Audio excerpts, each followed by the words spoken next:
Now I would request Mr. Khwaja, our President, to take us through the progress of halal. Mr. Khwaja. Thank you.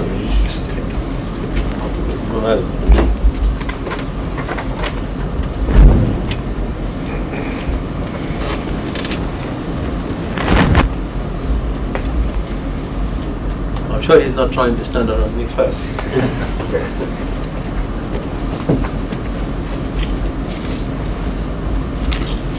Assalamu alaikum wa rahmatullah. Bismillahir Rahmanir Rahim. Welcome everybody here.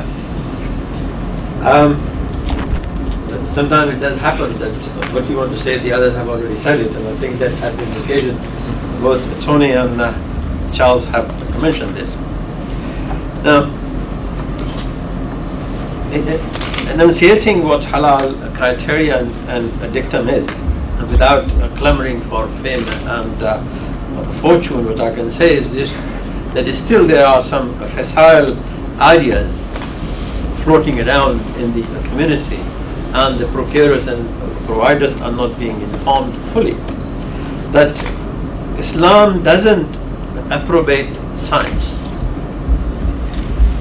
There are vacillating theories about halal and slaughters and slaughtering methodology, and which I would like to mention that during the course of my talk I would mention what the Quran says and how we can say that the Quran and Islamic dictum is actually science. Science is something which we sort of think about, observe, and then try to put it into practice.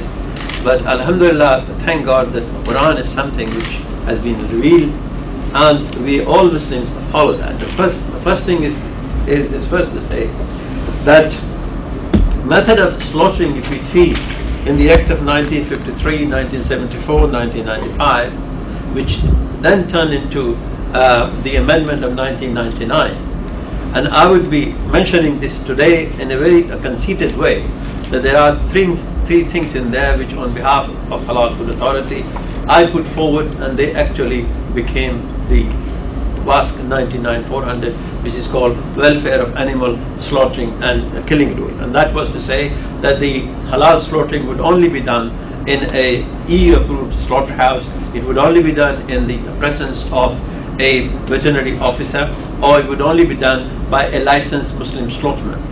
Licensed Muslim slaughterman means that previously what used to be happening is this, that we used to say the Muslim can go to a farm in the backyard or anywhere else, and a Muslim was there to slaughter, and that was it. It was not regulated that way. When Halal Food Authority looked into it in 1992, and we found that the customs and methodology which was being used, the services which were there, which were not actually anyway mentioning anything about halal and did not reflect to the halal criteria. As mentioned, that we tried to identify the halal meat from the non-halal meat, and there were tags to be put on the slaughtered carcasses and etc. That was very difficult to put on hot meat, and that started very much becoming a kind of thing that was prone to be misleading, and there were some people dishonestly were trying to put that kind of tag on their own products and etc. So this is one of the reasons that we are in Halal Food Authority, where we are pleased that WASC 99-400 came in, and now we can be rest assured that the halal slaughtering, or the zibah as it is called, it is done in a very proper way. Halal Food Authority modus operandi is this, that we do with full bond of confidentiality. We do agreement between the Halal Food Authority and procurers of halal meat and poultry. And here I would like to mention, it's not halal meat and poultry which actually relates to halal thing. Halal has to be, as I would say it in the course of my talk, for the food ingredients and anything else which actually goes into food, in the modern food, and anything else. But let us bring ourselves back to stunning of meat at the moment. We started saying in Halal Food Authority, say that if we can get the slaughterhouse right, in operation, everything else would follow. Meaningly, if we see that stunning, as we had said, only to immobilization, no stunning to kill has been our motto right from the beginning, and that's how it stands. That the stunning would not kill the animal prior to slaughter. Why? Because, as I mentioned earlier, the science has to be applied to it. Those days are gone when knife and the neck was there, and one chicken was slaughtered in one place, and in one of the hamlets, I can assure you, in a whole week, 6 chickens were slaughtered, and that was supposed to be a treat for people.